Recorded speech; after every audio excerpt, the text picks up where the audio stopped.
ओम नमो भगवते वासुदेवाय. अथाष्टव दशोध्याय. ययाती चरित्र. श्री शुकाचार्य म्हणतात, जशी शरीर धारण करणाऱ्यांची 6 इंद्रिये असतात, तसे नहुषाचे यती, ययाती, संयाती, आयती, द्वियती आणि कृती असे 6 पुत्र होते. ज्येष्ठ पुत्र यतीला नहुष राज्य देऊ इच्छित होता, परंतु त्याने त्याचा स्वीकार केला नाही, कारण राज्य चालविण्याचा परिणाम तो जाणत होता. तो राज्यकारभारात प्रवेश करतो, तो आत्मस्वरूपालाही विसरतो. जेव्हा इंद्रपत्नी शचीची सहवास करण्याचा प्रयत्न केल्यामुळे नहुषाला ब्राह्मणांनी इंद्रपदापासून पदच्युत केले आणि त्याला अजगर बनवले. तेव्हा राजसिंहासनावर ययाती बसला. ययातीने आपल्या 4 धाकट्या भावांना 4 दिशांना नियुक्त केले आणि स्वतः शुक्राचार्यांची कन्या देवयानी आणि दैत्यराज वृषपर्व्याची कन्या शर्मिष्ठा यांच्याशी विवाह करून तो पृथ्वीचे रक्षण करू लागला. परीक्षिताने विचारले, भगवान शुक्राचार्य ब्राह्मण होते आणि ययाती क्षत्रिय, तर मग ब्राह्मण कन्या आणि क्षत्रियवर असा प्रतिलोम उलटा विवाह कसा झाला? श्रीशुक म्हणाले, दानवराज वृषपर्व्याची शर्मिष्ठा नावाची कन्या एके दिवशी आपल्या गुरूंची कन्या देवयानी आणि हजारो मैत्रिणींसह आपल्या राजधानीतील श्रेष्ठ बगीच्यामध्ये विहार करत होती. त्या उद्यानात फुलांनी लहडलेले अनेक वृक्ष होते. त्यामध्ये एक मोठे सरोवर होते. सरोवरामध्ये कमळे उमललेली होती आणि त्यावर भ्रमर मधुर गुंजारव करीत होते. सरोवराजवळ गेल्यानंतर त्या सुंदर कन्यांनी आपापली वस्त्रे घाटावर ठेवली आणि सरोवरात प्रवेश करून त्या एक दुसरींवर पाणी उडवून खेळू लागल्या. त्याच वेळी तेथे पार्वतीसह नंदीवर आरूढ झालेले भगवान शंकर येऊन पोहोचले. त्यांना पाहून सर्व कन्या लज्जित झाल्या आणि ताबडतोब वर येऊन त्यांनी आपापली वस्त्रे परिधान केली. शर्मिष्ठेने घाईने नकळत देवयानीचे वस्त्र आपले समजून परिधान केले. यावर देवयानी चिडून म्हणाली, अगं पहा ना, या दासीचे हे भलतेच धाडस. कुत्र्याने यज्ञातील हविष्यान्य खावे, त्याप्रमाणे हिने माझे वस्त्र परिधान केले आहे.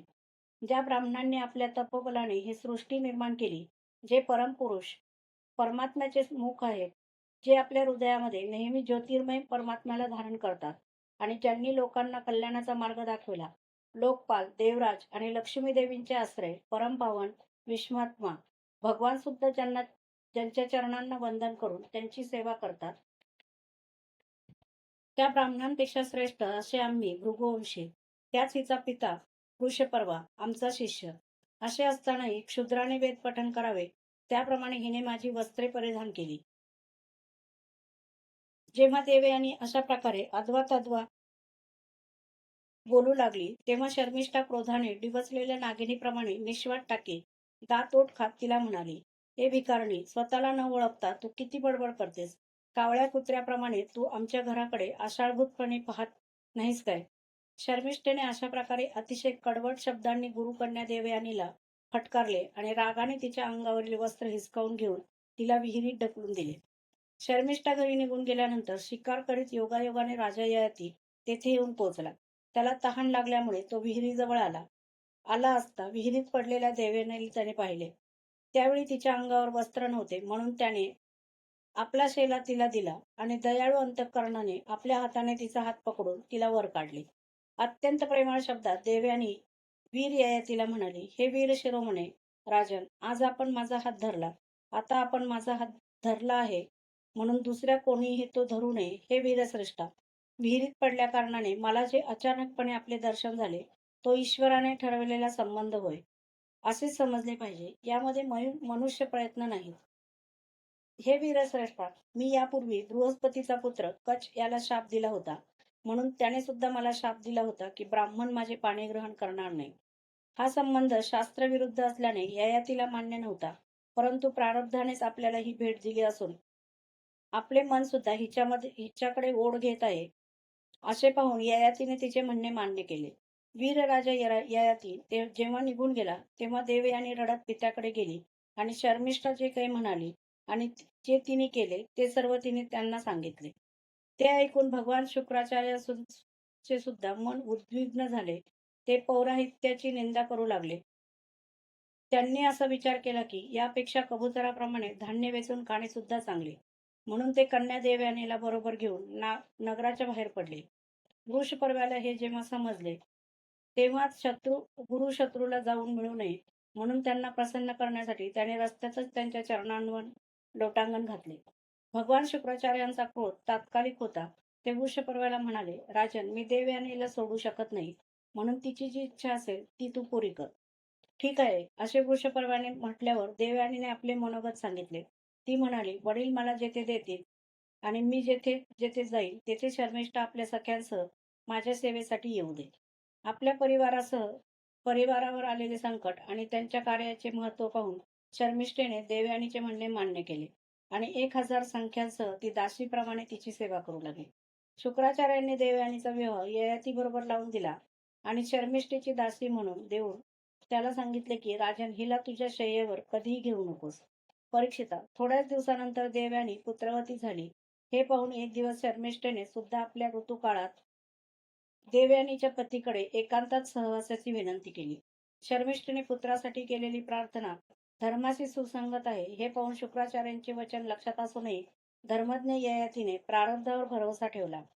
यदू आणि तुर्वसू असे देवयानीला 2 पुत्र झाले आणि शर्मिष्ठेला द्रुहू, अनु आणि पुरू असे 3 पुत्र झाले. माणी देवयानीला जेव्हा समजले की शर्मिष्ठेला सुद्धा आपल्या पतीपासूनच गर्भ राहिला होता, तेव्हा ती रागाने जळफळत पित्याच्या घरी गेली. कामी ययातीने गोड शब्दांनी, पाय चेपणे इत्यादी पद्धतीने देवयानीची समजूत घालण्याचा प्रयत्न केला. तिच्या पाठोपाठही तो गेला, परंतु तिचे मन वळवू शकला नाही. शुक्राचार्य सुद्धा क्रोधाने ययातीला म्हणाले, तू अत्यंत श्रीलंपट, मंदबुद्धी आणि खोटारडा आहेस, म्हणून मनुष्याला कुरूप करणारे वृद्धत्व तुला यावं. ययाती म्हणाला, ब्राह्मण, आपल्या कन्येबरोबरच्या विषयभोगात अजून मी तृप्त झालो नाही. यावर शुक्राचार्य म्हणाले, ठीक आहे, जो तुला आपले तारुण्य देईल त्याला वृद्धत्व देऊन त्या बदल्यात खुशाल तारुण्य घे. शुक्राचार्यांनी जेव्हा अशी व्यवस्था सांगितली, तेव्हा ययाती आपल्या ज्येष्ठ यदू नावाच्या पुत्रास म्हणाला, पुत्रा, तू तुझे तारुण्य मला दे आणि तुझ्या आजोबांनी दिलेले हे म्हातारपण तू स्वीकार. कारण हे पुत्रा, मी अजून विषय भोगून तृप्त झालो नाही, म्हणून तुझे आयुष्य घेऊन मी काही वर्ष विषयानंदाचा उपभोग घेईन. यदू म्हणाला, तात, आपले हे म्हातारपण अकालीच घेऊन मी जिवंतही राहू इच्छित नाही. कारण कोणताही मनुष्य जोपर्यंत विषय सुखाचा अनुभव घेत नाही तोपर्यंत त्याला त्यापासून वैराग्य प्राप्त होत नाही. परीक्षिता, अशा प्रकारे तुर्वसू, दुर्हू आणि अनुने सुद्धा आपल्या पित्याचे म्हणणे मान्य केले नाही. खरे म्हणाल तर त्या मुलांना धर्माचे तत्व माहीत नव्हते. या अनित्य शरीरालाच ते नित्य मानित होते. शेवटी ययातीने सर्वात धाकटा परंतु गुणांनी श्रेष्ठ अशा आपल्या पुरू नावाच्या पुत्राला विचारले आणि म्हटले, पुत्रा, आपल्या मोठ्या भावांप्रमाणेच तू माझे म्हणणे टाळू नकोस. पुरू म्हणाला, तात, ज्यांच्या कृपेने मनुष्याला परमपदाची प्राप्ती होऊ शकते आणि ज्याने आपल्याला शरीर दिले अशा वडिलांच्या उपकारांची परतफेड या जगात कोण करू शकेल. जो पित्याच्या मनाप्रमाणे न सांगताही वागतो तो उत्तम पुत्र. सांगितल्यानंतर आज्ञापालन करणाऱ्या पुत्राला मध्यम म्हटले जाते. जो आज्ञा केल्यानंतर सुद्धा मनात नसताना तिचे पालन करतो तो अधम पुत्र होय. आणि जो कोणत्याही प्रकारे पितेच्या आज्ञेचे पालन करीत नाही त्याला पुत्र म्हणणे चूक आहे. परीक्षिता, असे म्हणून पुरूने मोठ्या आनंदाने आपल्या वडिलांचे म्हातारपण स्वीकारले. राजा ययाती सुद्धा त्याचे तारुण्य घेऊन पूर्वीप्रमाणेच विषय सेवन करू लागला. तो 7ही द्वीपांचा एकछत्री सम्राट होता. प्रजेचे पुत्रवत पालन करीत होता आणि आपल्या समर्थ इंद्रियांनी विषयांचा यथेच्छ उपभोग घेत होता. देवयानी त्याची प्रियतम पत्नी होती. तीही आपल्या प्रियतमाला आपले मन, वाणी, शरीर आणि वस्तूंच्या द्वारा दिवसेंदिवस एकांतात अधिकाधिक सुख देऊ लागली. राजा ययातीने सर्व वेदांचे प्रतिपाद्य, सर्व देवस्वरूप यज्ञपुरुष श्रीहरींचे पुष्कळ दक्षिणांनी युक्त यज्ञांनी पूजन केले. जसा आकाशात कधी ढगांच्या झुंडी दिसतात तर कधी दिसत नाहीत, त्याचप्रमाणे परमात्म्याच्या स्वरूपात हे जग स्वप्न, माया आणि मनोराज्याप्रमाणे केवळ कल्पनाच आहे. हे कधी अनेक नामे आणि रूपांनी प्रतीत होते तर कधी नाही. ते परमात्मा सर्वांच्या हृदयात विराजमान आहेत. त्यांचे स्वरूप सूक्ष्माहूनही सूक्ष्म आहे.